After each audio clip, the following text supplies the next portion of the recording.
John, my name is Andy. Andy. I want to ask you, in Genesis 6, if the Nephilim giants didn't survive the flood, how come that when Caleb and Joshua and the spies went to Canaan, they found the Nephilim giants there? And also, why is there so many interpretations of Genesis 6? Well, the fact that there are so many interpretations of Genesis 6 means that a lot of people have gotten it wrong. Right? Because there is only one proper interpretation. And, you know, I understand that because there are some obscurities in the passage. Okay, there are some obscurities in the passage. It's helpful to me, however, to know that most of the views that are different than the one that I hold have come later in history. That the earliest views of Genesis 6 that we can find, even among rabbis, to say nothing of early church fathers, viewed the sons of God as angels. By taking, as we did when I went through that, the sons of God as fallen angels, demons who come down and possess men, who then take wives and really desire demon involvement and have children. That's to show the depth of the fallenness of man. He engages himself with demons willingly.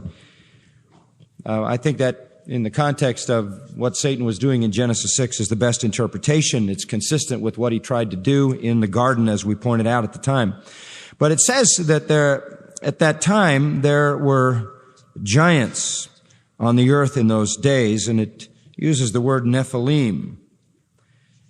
The term is from the Hebrew verb to fall, and it has to do with powerful beings that crush somebody. This is not a race of people.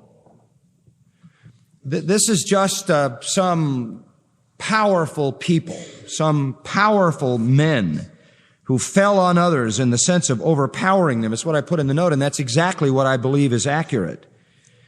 They were already on the earth when children born of these unions of demonically possessed people came out. They were mighty men. It says the products of those unions were mighty men and men of renown. There were in ancient times mighty men and men of renown born to those unions. But there also were these Nephilim, these powerful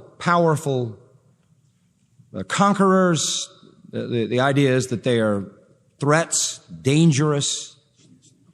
It just describes them because we want to know something about the pre-flood society. There were oppressive, I suppose you could say even deadly men in that day. There were powerful, I suppose we could call them conquerors or warriors. And so that word Nephilim is describing them. Later on, when the spies went into the land and they came back to report what they had seen, they simply said, there are Nephilim there. They didn't mean that they were the children of Nephilim as if they were a race.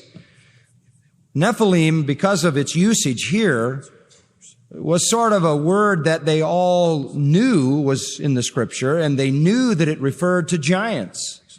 And so when they came back and wanted to report that essentially the Canaanites were unconquerable, they simply said they're Nephilim. They just took that word in its generic sense, in its general meaning, rather than having it refer to some race.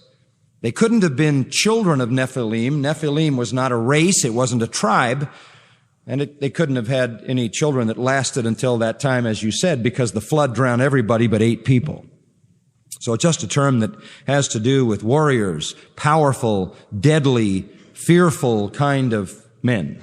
And Joshua and Caleb's day, the spies who didn't believe they could conquer Canaan and wanted to make their point as strongly as they could, and so they said they're like the giants, like the Nephilim that are mentioned in Genesis chapter 6.